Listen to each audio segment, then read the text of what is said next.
জয়গুরু বললে কিংবা সাদা পোশাক পরে বেরোলে মানুষ অনেক সময় ধারণা করেন যে আমরা সৎসঙ্গী, কিন্তু পরিচয়টা যেন আমাদের ওই পোশাক আর মুখের বুলির মধ্যে সীমাবদ্ধ না থাকে। সবাইকে আনন্দিত জয়গুরু জানিয়ে শুরু করছি আজকের ইষ্ট প্রসঙ্গ। দেশকাল জগতের যে ভাবগতি দেখছি তাতে তো আর ভালো কিছু হবে বলে মনে হচ্ছে না। চারিদিকে শুধু অন্ধকার থেকে ক্রমশ আরও অন্ধকার হয়ে যাচ্ছে যেন। ছেলেপুলেগুলো কিভাবে যে মানুষ হবে আর কিভাবেই যে ঘর সংসার করবে সে কথা ভাবতে ভাবতেই তো মানুষজন কেমন যেন আত্মরা হয়ে যাচ্ছে। আমার বাবা শেষে ঠাকুরের বাণী দিয়ে বলতেন, ভাবছ বসে চলবে কিসে, ভাববার তুমি কে? ভাববার যিনি ভাবছেন তিনি, ভাবো তুমি তাকে। ঈশ্বর তো মানুষকে দিতেই চান, মানুষ নিতে জানে না। তার দয়া পেতে গেলেও কিছু না কিছু করতেই হবে, করাই তো পাওয়ার জননী। যে কর্মটি করলে আমার আকাঙ্ক্ষিত জিনিসটা পাবো, সেই কর্মটাই আমরা জানি না কিভাবে করতে হয়। যে পরিবেশ আসছে তাতে ইষ্টের সঙ্গে যুক্ত না থাকলে, ইষ্টকর্ম না করলে আমরা রক্ষা পাবো কিনা তা নিয়ে সন্দেহ রয়ে গেছে। তাই পরমপিতা তো আমাদের অভয় দিয়ে গেছেন।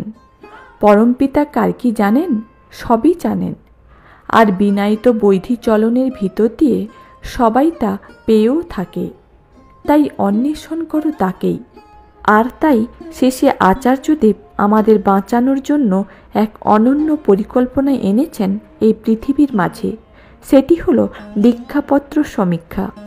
উদ্দেশ্য একটাই, ইষ্টকর্মের সাথে আমাদের যুক্ত রেখে সহস্র সহস্র বাধা বিপত্তি অতিক্রম করিয়ে এই ভয়াল জগতের মাঝ থেকে আমাদের উদ্ধার করা।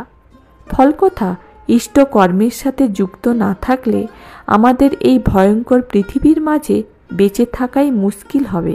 কাজ করার দায়িত্বটা কিন্তু আমাদেরই। আমরা যদি ইষ্টের কাজ না করি তবে শেষে আচার্যদেবের হাজার ইচ্ছা থাকলেও আমরা কিছুতেই নিজেদের বাঁচাতে পারবো না। কত সহজ করে দিয়েছেন শেষে আচার্যদেব আমাদের ইষ্টকর্মকে। তিনি বলেছেন যে অন্তত সপ্তাহে একদিন অথবা মাসে একদিন ইষ্টকর্মের জন্য বেরিয়ে পড়তে, মানুষের দরবারে যেতে, যে মানুষগুলো আকুলভাবে সংসারে বিধ্বস্ত হয়ে পড়েছেন তাদের কাছে গিয়ে ঠাকুরের কথা বলতে। তিনি পরিষ্কার করে বলে দিয়েছেন, আপনি জজ হন আর ব্যারিস্টার হন কিংবা ইঞ্জিনিয়ার হন, ডাক্তার, অধ্যাপক, গৃহিণী, গৃহবধূ, ব্যবসায়ী, যাই হন না কেন, মানুষের কাছে যাবেন। মানুষের কাছে গিয়ে ঠাকুরের কথা বলবেন, ঠাকুরের মানুষ হয়ে ওঠার চেষ্টা করবেন। আর এটাই সাধনা, তাই নয় কি? বর্তমান যুগে সাধনার পথ তিনি নির্দিষ্ট করেই দিয়েছেন। শুধু জয়গুরু দিয়ে নয়, সাদা পোশাক পরে নয়, মানুষের কাছে গিয়ে ঠাকুরের কথা বলতে হবে, ঠাকুরের মানুষ হয়ে উঠতে হবে। সাধনার পথ তো আর খুব সহজ হয় না। ঠাকুরের কথা আমার মুখ দিয়ে সেভাবে বেরোবেই না, আমার কথা কাউকে উদ্দীপ্ত করবে না, যদি না আমার চলন বলন চরিত্র শেষে ঠাকুরের আদর্শে রঞ্জিত হয়ে থাকে। জয়গুরু বললে কিংবা সাদা পোশাক পরে বেরোলে মানুষ অনেক সময় ধারণা করেন যে আমরা সৎসঙ্গী, কিন্তু পরিচয়টা যেন আমাদের ওই পোশাক আর মুখের বুলির মধ্যে সীমাবদ্ধ না থাকে। একজন দাদাকে শেষে আচার্যদেব দীক্ষাপত্র সমীক্ষার কাজের জন্য বাইরে পাঠিয়েছিলেন। সেই দাদাটি দীক্ষাপত্র সমীক্ষার কাজ সমাপ্ত করে আচার্যদেবের কাছে এসে নাটমণ্ডপে তার অভিজ্ঞতার কথা বলেছিলেন। তিনি বললেন, দুটি মায়ের কথা তিনি কিছুতেই ভুলতে পারছেন না। শেষে আচার্যদেব শোনার ইচ্ছা প্রকাশ করলেন। দাদাটি বলতে শুরু করলেন প্রথম মায়ের ঘটনা। অতি বৃদ্ধা মা তিনি, সংসারে তার কেউ নেই, দিন আনেন দিন খান, ঠাকুরের দয়ায় তার চলে যায়। আঞ্চলিক সৎসঙ্গী দাদামায়েরা একটি অনুষ্ঠান উৎসবের আয়োজন করেছেন, আর সেই জন্যই তারা বিভিন্ন জায়গা থেকে অর্ঘ্য সংগ্রহ করছেন, চাল সংগ্রহ করছেন, কিন্তু এই বুড়ি মায়ের কাছে কেউ যাননি। তাকে হয়তো বিড়ম্বনার মধ্যে না ফেলার জন্যই তারা যাননি। এদিকে মাটির নিজের সংগ্রহে প্রায় 7 কিলোর মতো চাল ছিল, তাই মাথায় করে নিয়ে গিয়ে মন্দিরে জমা করতে এলেন। তাই দেখে সেখানকার সৎসঙ্গীরা বললেন, আরে তুমি খাবে কি? মাটি বললেন, ও ঠাকুর চালাইয়া নেবেনক্ষণ। মাটির এমনই কপাল যে পরের দিন থেকে বৃষ্টি শুরু হলো। এমন বৃষ্টি অনেক দিন হয়নি। বৃষ্টি হতে হতে বন্যা শুরু হয়ে গেল। মায়ের একটি ছোট্ট কুঁড়েঘর ছিল, সেটিও বন্যার জলে ভেঙে তলিয়ে গেল। সবাই পঞ্চায়েতের কমিউনিটি হলে গিয়ে আশ্রয় নিলেন। মাটিও সেখানে চলে গেলেন। সবাই বললেন, দেখো তোমার কেমন ঠাকুর, তুমি ঠাকুরকে চাল দিলে আর ঠাকুর তোমার চাল কেড়ে নিল। বুড়িমা আর কি করেন, সকলের সঙ্গে সেখানেই থাকেন, সেখানেই রান্না হয়, সেখানেই খাওয়া দাওয়া করেন। আস্তে আস্তে বৃষ্টির জল থামল। কয়েকদিন পরে বন্যার জল নেমে গেল। যে যার বাড়িতে ফিরে গেলেন, কিন্তু বুড়িমা তো আর ফিরতে পারছেন না, কারণ তার তো ঘরই নেই।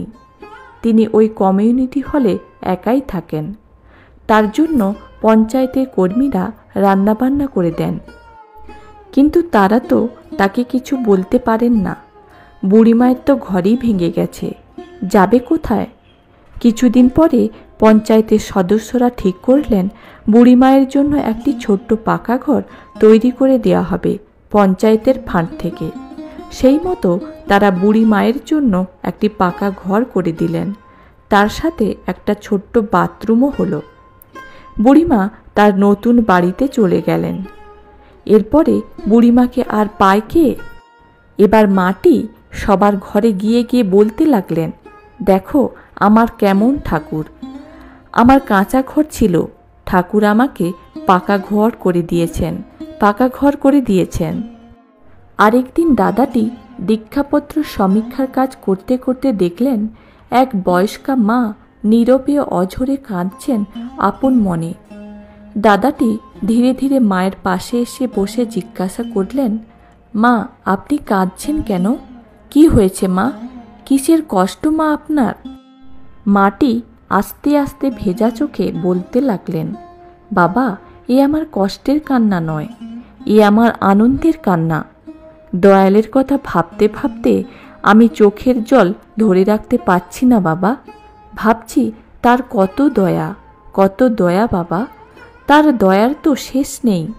আমার খুব ছোটবেলায় শেষে ঠাকুরের দীক্ষা হয়েছিল, আর 14 বছর বয়সে আমার বিয়ে হয়।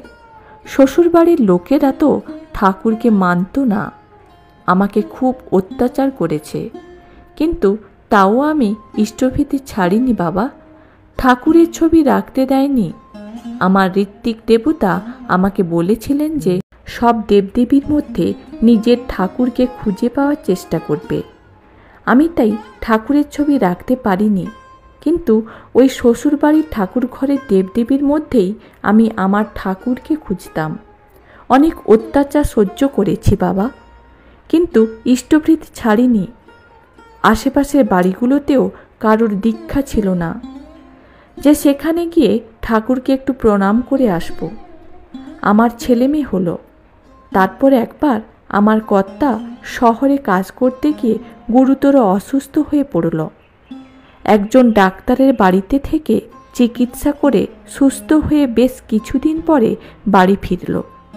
হাতে তার ঠাকুরের ছবি। এসে আমাকে বলল, এই তোমার ঠাকুর? আমি এত বছর পরে ঠাকুরের ছবি দেখতে পেলাম, কি বলবো। দুহাত জোড়ো করে প্রণাম করার আগেই আমার চোখের জলের বাঁধ ভেঙে গেল। শুনলাম সেই ডাক্তারবাবু আমাদের ঋত্বিক দাদা ছিলেন। তার বাড়িতে সেবা যত্ন পেয়ে সুস্থ হয়ে একেবারে দীক্ষা নিয়ে কর্তা ফিরলেন। আর তো পিছু ফিরে তাকাতে হয়নি। ছেলে মেয়ে বড় হলো, মেয়ের ভালো জায়গায় বিয়ে হলো, ছেলে ভালো জায়গায় চাকরি পেল, পাড়াপড়শি আত্মীয় স্বজন সবাইকে নিয়ে আমাদের জীবন বড় সুমধুর করে দিলেন দয়াল আমার। আজ যে এই পাড়া দেখছ, এই গ্রামে 50-60 ঘর ইষ্টভীতি করে, আবার তাদের মধ্যে 22-23 ঘর সস্তয়নী পরিবার। শুধু দয়ালের কথা ভেবে ভেবে কাঁদছি আর ভাবছি, ঠাকুর তোমার এত দয়া তোমার প্রাণে। তাই এ কান্না আমার দুঃখের কান্না নয় বাবা, এ কান্না আমার আনন্দের কান্না, সুখের কান্না। মায়েদের কথা শুনতে শুনতে শেষে আচার্যদেবের মুখমণ্ডল অনির্বচনীয় পরিতৃপ্তিতে পরিপূর্ণ হয়ে উঠেছে। তার শ্রীমুখ দিয়ে কোনো কথা বেরোচ্ছে না।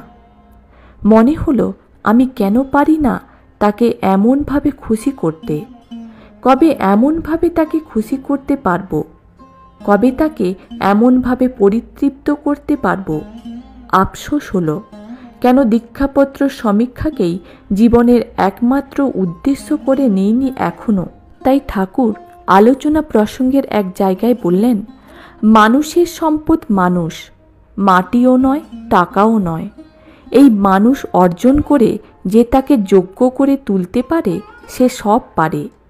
নিজে পরমপিতার হতে হয়, মানুষকে পরমপিতার করে তুলতে হয়। তা হতেও করতে পারলে কিছুই বাকি থাকে না। নারায়ণকে বাদ দিয়ে লক্ষ্মীর পুজো করতে গেলে লক্ষ্মী চঞ্চলা হয়ে ওঠেন। নারায়ণের অনুগত ও অনুরাগী হয়ে চললে চঞ্চলা লক্ষ্মী অচলা হন। অনভ্যাসে মানুষের বোধ মলিন হয়ে গেছে, চলনা শিথিল হয়ে গেছে। তাই প্রত্যেককে প্রবুদ্ধ করে তোলা লাগবে, প্রত্যেকের পেছনে খাটা লাগবে।